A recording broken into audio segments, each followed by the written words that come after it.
Especially for an issue which concerns the elections, and a statement which is said to have been attributed to me to say the army is one which runs the elections for ZANU-PF. It's a lie. I think everybody was at the press conference, at the ZANU-PF Congress. I said, in fact, let me put it, I said there was a team which helped to undo the dynastic tendencies of Mugabe, of geriatric Mugabe and his midwife. That's what I said. And then I said, I promised to the president, the new president, that we're going to deliver an electoral victory to me. Then I said, but that team specifically excludes the army, because the army had played a role in it. It's specifically because the army is a professional army, it does not get involved in election campaigns. That's what exactly I said. But I don't know why Newsday, for its own purposes, decided to twist the matter and make go all over the world that Mchangwa says that the army is there to campaign for ZANU-PF. That's not true. And I think decency, anybody can run that video, and all of you were there. I never said that. So, you know, I have nothing against journalists quoting politicians, even if they miscue. But it's another thing to lie, to make a statement falsely about a politician. And all of you know that I'm generally very careful about what I say. So that's the main thing I wanted to dismiss. That I ever said the army is there to campaign for ZANU-PF. The army is a professional, non-partisan.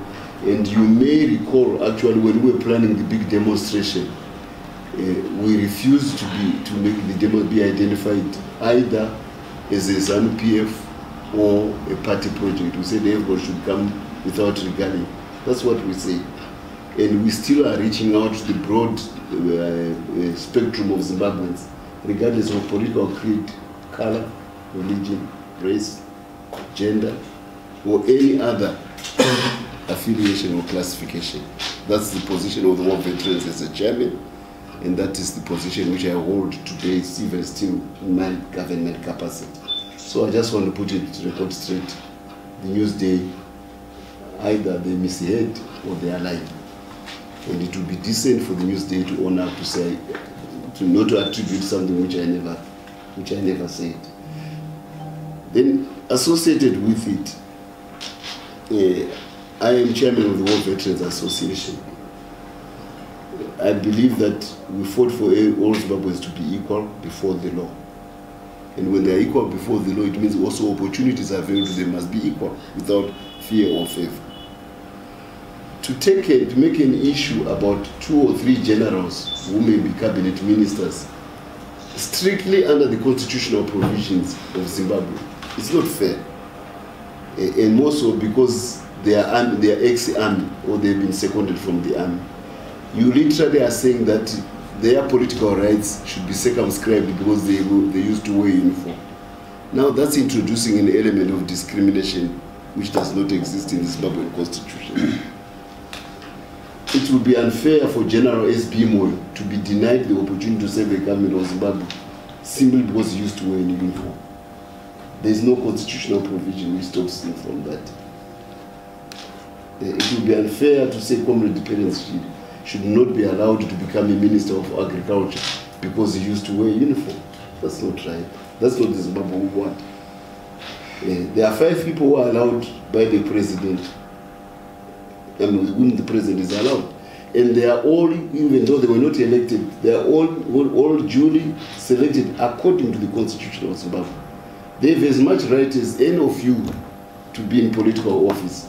Why do we want them to deny them political office simply because they have a background of being military? That's not right. Do we want a Zimbabwe which is like that, where somebody is stigmatized because of his background? If the president had forced the constitution to accommodate generals outside of its current provisions, then that would be something else. Then the generals are massing their way into power. But no, it's according to the constitution.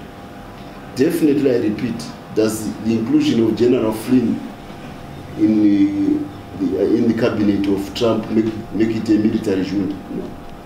The chief of staff of President Trump, General Kelly, is an ex-Pentagon 5-star general. Does it make the the American government, a junta. It doesn't. Let's be fair to the other Zimbabweans. You see, the moment you now make us, we made very tough decisions as young men, younger than most of you. Most of us were between 15 and 20 years. That's when we made the decision to go to war, which means we're politically conscious. We're much more advanced than other young men of that generation. And out of that war, probably 3 out of 5 to 4 out of 5 never came back alive, because we wanted a free Zimbabwe. Now, as we come back, we save our government in the various ways which we want, or which we feel we should save, including in the army. It does not mean that we cease our to be political animals like anybody else. More so when we were young people, we decided to become political animals. Now I remove my uniform, I'm trying to save my government. Then you say, because he's a military general, he shouldn't. That's not right. It's not really fair to. We all want Zimbabweans where, if Krongwane becomes a cabinet minister when he was a journalist, is it an issue? And people are not allowed to move from one profession to the other. I am appealing to a sense of fairness to the reporting world. And don't try the army. It's putting the army on trial because 2 or 3 people. Because it seems to be an effort to stigmatize the army. Why do you want to stigmatize your army? Not everybody in the army is a cabinet minister. So why are you making an issue with the army having 2 or 3 of their people become cabinet ministers? Then you say military, the military this, the military that. No, there's no reason to hate our army. More so, when the people who are commenting about the army, they were cheerleading a maid woman and a doting geriatric husband in some of the most outrageous political performance, shenanigans which this country has ever seen. Those commentators, they never convinced the geriatric and the maid woman and the G4 to leave office. Your army comes to the rescue to say, look, these guys have usurped power at State House. This is not the Zimbabwe we need. The Constitution says this. They restore, everybody is happy now.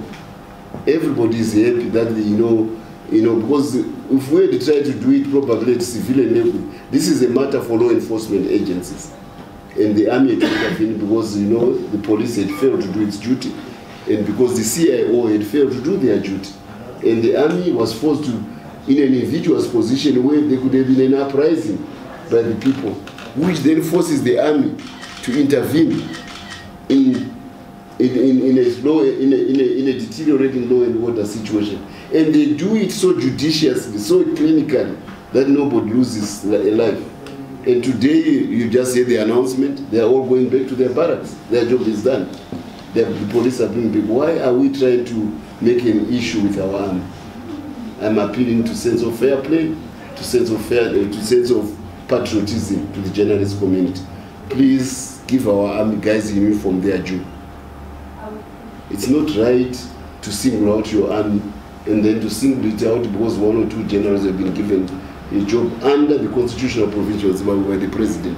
Then you start saying the army of Zimbabwe has become militaristic.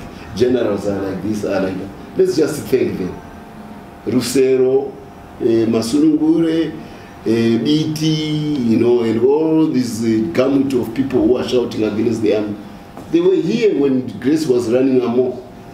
And maybe we should have seen their courage to even go and defy it. They never did. So, let's not be sulky or jealous about people who do a good thing.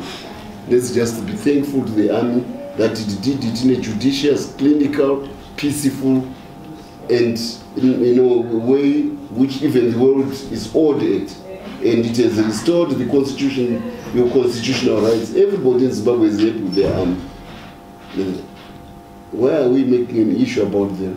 They have not aspired to become rulers of Zimbabwe. In African countries, when generals do what they do, they don't leave State House. Mugabe resigned on his own. He resigned on his own when he seen the realities of the people demonstrating their thousands. Because the army was on the same page with the people. When they did that, they changed the mood. Then the people demonstrated to say, Mugabe, we don't want you to vindicate what the army had done. To say we didn't intervene because we wanted power. And now they are withdrawn back to their barracks. We will not be seeing them again in the role which they were doing, because the thing has been done and finished. So let's give the army their due. Let's not pillory them. And then let's not use 2 or 3 of their members who are just lucky that in their retirement age, you know, we're all getting gray hair after so many years of service to Zimbabwe. What's wrong with the SB Mono, or for that matter, Terence Shiri becoming a serving minister of the government of Zimbabwe with all that experience, just like Kerry did, just like Oliver North did under Reagan. There are so many generals in America, have been so many. Why are we making our issue? The ANC has got all the generals, some of the generals who are in the army from Umkondo overseas. What's wrong with that? So that's that's the main reason why I call for the one, to say that the Newsday lied. I never said that, and anybody can read, and everyone, and all of you were at that conference. I never said that. I actually said the army is professional, they don't get in elections. Their role was in the previous team, which removed the dynasty, the making of Mugabe. That's all I said. So to lie about what I said is not fair. And then to have it repeated by the news, then they say Muchangwa is part of the militaristic tradition, which is becoming a symptom of the new Zimbabwean political order. That's a very false accusation. It's misplaced. It has no basis in fact, or for that matter, in fiction. Thank you. Yeah? Yes, you can ask questions. John Kasim, SABC. Maybe Comrade Mchangwa, fears by Zimbabweans are based on what happened in the past. Yeah. That when the military was found to be